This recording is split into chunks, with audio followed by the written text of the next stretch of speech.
Se faire enlever des tatous. À quoi s'attendre? Bon, je comptais pas vraiment faire cette vidéo. Je vous avoue que cette chaîne, au départ, elle était plutôt là pour faire du fitness. Mais vu que j'ai fait la connerie de me faire tatouer tout le bras et juste après de vouloir tout faire enlever, j'ai fait quelques vidéos qui documentent la chose et on m'a posé plein de questions. Et on m'en pose de plus en plus et je suis en train de me dire, putain, est-ce que j'ai pas raté ma voie? Est-ce qu'il fallait pas que je fasse du tattoo removal au lieu de faire du fitness? Mais en tout cas, si ça peut en aider quelques-uns, on va se faire ça ensemble. Je vais surtout vous donner aujourd'hui à quoi s'attendre quand on veut se faire enlever des tatouages, la réalité du truc, parce qu'il y a des gens qui flippent, qui m'envoient des messages, qui me disent j'ose pas trop, est-ce que c'est vraiment enlevable, est-ce que je vais pas avoir trop mal, est-ce qu'il n'y a pas ci, ça et là, il y a plein de questions qui tombent en effet, et regarde mon bras, là ça fait 10 jours que j'ai fait une séance, donc c'est encore plein de croûtes. Mais il y a un truc qu'il faut que tu saches, c'est au niveau de la douleur. La douleur, quand tu te fais enlever des tatouages, ça dépend où est ton tatouage et ça dépend combien de séances tu as fait. Et ça, c'est important de le souligner parce qu'il y a des gens qui disent « Ouais, ça fait pas du tout mal. » Oui, ça fait mal. Déjà, on te prescrit une crème anesthésiante, ça s'appelle la crème EMLA, que je conseille à tout le monde parce que réellement, sans ça, c'est atroce.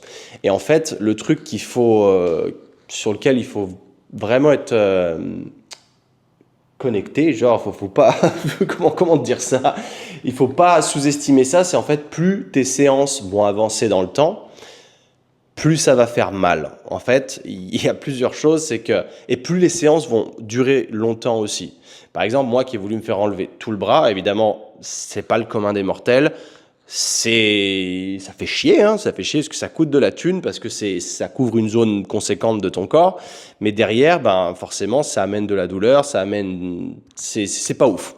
Donc, tu as plusieurs solutions, soit tu regrettes tes tatouages, mais tu veux pas passer à l'action et tu peux encore vivre avec, ça te dérange pas trop, pas de souci là-dessus, tu fais ce que tu veux, c'est subjectif, mais il y a aussi la deuxième solution, c'est ok, je veux me faire enlever mes tatouages. Et comment est-ce que je m'y prends? Déjà, il faut trouver un bon salon. L'avantage, c'est qu'il y en a de plus en plus, parce que c'est un putain de bon business pour eux. Forcément, il y a de plus en plus de mecs qui regrettent leur tatouage et ils font payer un premium. Donc, ils se mettent bien. T'inquiète. Moi, je trouve que c'est un peu aberrant d'ailleurs, parce que, ok, les machines coûtent cher, mais vu la demande qu'il y a, ils sont rentables vraiment très rapidement. Tu vois, alors que s'ils baissaient un peu leurs tarifs, peut-être que ce serait accessible à plus de gens et ils feraient tout autant de thunes, sauf que il faudrait plus de séances. Mais bon, après, je connais pas tous les tenants et les aboutissants des machines, donc c'est pas vraiment mon problème. Mais c'est mon problème parce que je paye plus cher. Mais bref. Alors, au début, il faut savoir une chose, c'est quand tu vas vouloir te faire détatouer, déjà, il ne faut pas être bronzé. Au plus ta peau elle est blanche, au plus le tatouage est facile à faire partir. Parce que le laser détecte l'encre, en fait, si tu veux. Donc, plus tu es noir de peau, plus foncé, je dirais, plus c'est dur parce qu'en différenciant entre l'encre et ta peau, le laser galère. Donc plus il galère, plus c'est dur à faire enlever le truc. Donc c'est un peu le problème. Donc comme je disais, plus t'es blanc, plus voilà. Moi je suis très blanc, je prends les coups de soleil, mais du coup c'est plus facile à enlever. Ensuite, il y a aussi les facteurs de quel type d'encre. Et ça c'est difficile à savoir, parce que tu as des encres qui vont plus tenir que d'autres. Et ça c'est chiant. Et malgré que ce soit que du noir d'ailleurs, parce qu'il y a une question de combien de couches le mec a mis, à quelle profondeur est-ce qu'il a mis de l'encre. Il y a des problèmes aussi sur les tatouages de type réalisme. Le problème du réalisme, à la fois, il y a un truc qui est bien, un truc qui est pas bien. Le truc qui est bien, c'est qu'il y a beaucoup de shading généralement, donc des ombrages qui sont gris clair. Et ça part très très vite.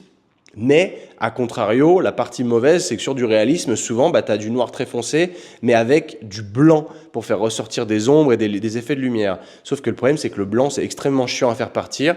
Tu le vois pas trop sur la peau, mais quand le laser il passe dessus, ça explose, ça claque en fait. Et là, c'est là où tu te rends compte qu'il y avait du blanc. Et le problème du blanc, moi je l'ai appris il y a pas longtemps, c'est que quand tu passes le laser dessus, ça fonce l'encre. Donc en fait, il y a parfois où, après plusieurs séances, tu as l'impression que tu as plus d'encre que ce que tu avais au début. Et moi, je t'avoue que ça jouait avec ma tête. Je comprenais pas. Je me putain, c'est quoi ce bordel? Comment ça se fait que j'ai de l'encre? Par exemple, ici, on voit pas trop. Attends, bouge pas, je me rapproche. Là, ici, il y avait c'était un bateau pirate, là. Tu avais des fenêtres à l'arrière et tu avais beaucoup de blanc. Et si tu veux, une fois qu'on a passé plusieurs fois dessus, à l'intérieur de ces fenêtres, ça devenait noir. Gris foncé, tu vois. Et je fais, mais c'est quoi ce bordel? Il n'y avait pas de gris ici. Et j'ai appris en effet que l'encre blanche, elle fonce. Et ça fait yesh. Mais bon, faut le faire. C'est un peu le taf, il faut le faire partir. Mais du coup, il y a parfois où ce qui est un peu dérangeant, c'est que enfin, moi j'avais beaucoup de blanc, et en fait, bah, tout mon bras, il y avait beaucoup d'encre, et c'est le problème. Donc c'est toujours ça. Alors, il faut savoir un truc aussi, c'est que bon, je te balance un peu mes idées comme elles sont là, j'ai pas envie de me faire des montages ou quoi, ça me saoule, c'est pas le délire, là, ça fait combien de temps qu'on parle? Je préfère être 6 minutes? 5 minutes. Je préfère être complètement transparent, et voilà. Mais au plus. Déjà, bah, au plus t'as d'encre, au plus ça va être long à partir. Mais au plus ton tatouage il est vieux, au plus c'est facile à partir. Dépendamment, encore une fois, de quel type d'encre. Parce que tu as des encres qui vont être un peu plus chiantes. Au plus tu as des traits profonds et épais, au plus c'est dur à partir. Donc il y a tout ça à prendre en compte. C'est pour ça que quand vous me posez des questions, à me dire bah, j'ai fait ça, combien de temps ça va partir, tu vois, il y a des gens qui m'ont envoyé des photos de leur tatouage. Combien de séances tu penses qu'il faudra? En fait, j'en sais rien. Et même le détatoueur, il en saura rien. Et c'est ça le problème. Simplement, ce qu'il faut se dire, c'est il faut budgétiser une dizaine de séances. C'est réaliste de se dire, je fais 10 séances, potentiellement il n'y a plus rien, potentiellement il en faudra 11, 12, 13 ou 14, mais tu ne peux pas savoir à l'avance. Ce qui est important aussi de faire, c'est de laisser du temps entre chaque séance. C'est pas essayer de rusher les séances comme moi j'ai pu le faire. Ça, c'était une erreur. Parce que au plus tu laisses de temps entre chaque séance, au plus ton corps il se débarrasse de l'encre.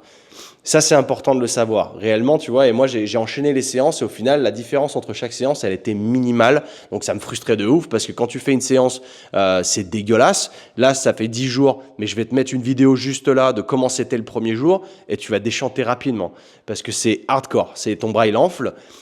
C'est plein de sang. En tout cas, c'est plein de sang davantage vers les dernières séances. Ça, ouais, il faut que je te le dise. C'est que au plus tu fais de séances, au plus on augmente la puissance du laser et au plus on diminue la taille du point.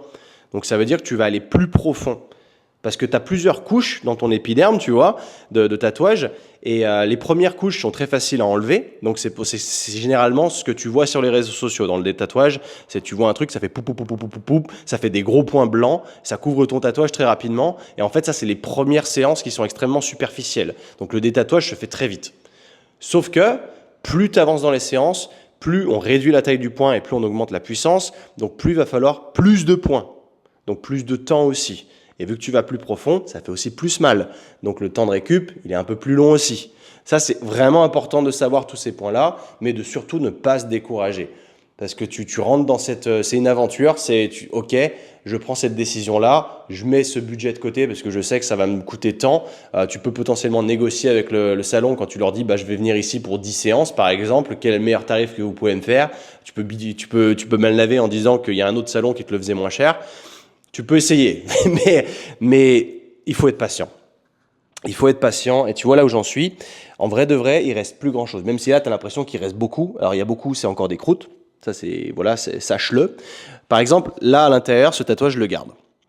Donc, tu vois la différence avec le reste. Comme je te disais, il y a beaucoup de croûtes encore, mais on a enlevé énormément d'encre. Et il n'y a plus grand-chose. Et en fait, ce que tu vois, où tu as l'impression que c'est toujours foncé, c'est ce qu'on appelle de la pigmentation post-inflammation. Ta peau, elle fonce un petit peu, mais il n'y a plus d'encre. C'est juste ta peau, là, elle a cramé, en fait. Donc, voilà. Et en fait, il faut pas avoir peur de ça, parce que la prochaine fois que tu vas bronzer dessus, cette pigmentation va se barrer. Donc, il restera plus que l'encre. Et en fait, c'est là ce que j'ai décidé de faire aujourd'hui. Ma dernière séance, c'était la semaine dernière. On est fin avril maintenant. Donc j'avais le choix de refaire une séance avant l'été, mais du coup de devoir couvrir mon bras tout le temps, parce que ça aussi, il faut bien le savoir. Comme je te disais, tu peux pas être bronzé avant de faire des séances de tatouage, mais si tu te lances dans un long processus, tout l'été, tu vas pas pouvoir bronzer dessus. Donc dépendamment de là où est ton tatouage, ça peut devenir très chiant. Si c'est dans ton dos, sur ton torse ou quoi, tu vas devoir porter un t-shirt tout le temps, donc tu vas pas pouvoir bronzer. Le bras, bah moi je portais un sleeve à la LeBron James, tu vois, tout l'été. Et ce qui était chiant, bah, le sleeve, il couvre pas l'épaule. Donc, sur l'épaule, il fallait que je mette un bout de t-shirt que j'avais coupé et que, tu sais, quand tu vas à la mer, tu le mouilles bien, ça, il colle bien à l'épaule. Mais tu as l'air d'un clown. Mais ça fait partie des trucs un peu moins drôles. Mais derrière, là, j'ai pris la décision de faire un break. Là, je t'avoue que ça fait plus d'un an et demi, ça fait plus de 2 ans, pardon, que j'étais sur ce processus de tout enlever, parce que j'ai commencé par l'avant-bras, et ensuite je suis monté, sachant que l'avant-bras, il y avait du cover dessus, mon pote, donc c'était encore plus long à faire partir, donc j'en voyais plus le bout. Et là, le data soir m'a dit, écoute, on aurait pu faire une autre séance dans 2 mois, mais là, je vais te dire de faire un break. Je préfère te dire de faire un break et tu reviendras plus tard, plutôt que de te prendre de ta thune dans la prochaine séance. C'est que là, ta peau l'a sursaturée, tu as fait tellement de séances d'affilée que là, maintenant, respire en fait. Dans 2 semaines, tu peux commencer à bronzer après ta séance. Et là, donc là, il va falloir mettre de l'indice 50, mon pote, des quantités comme j'ai jamais mis de ma vie, parce que le bras, c'est un bras vampire qui n'a pas vu le soleil depuis 2 ans. Et du coup, bronzer tout l'été dessus.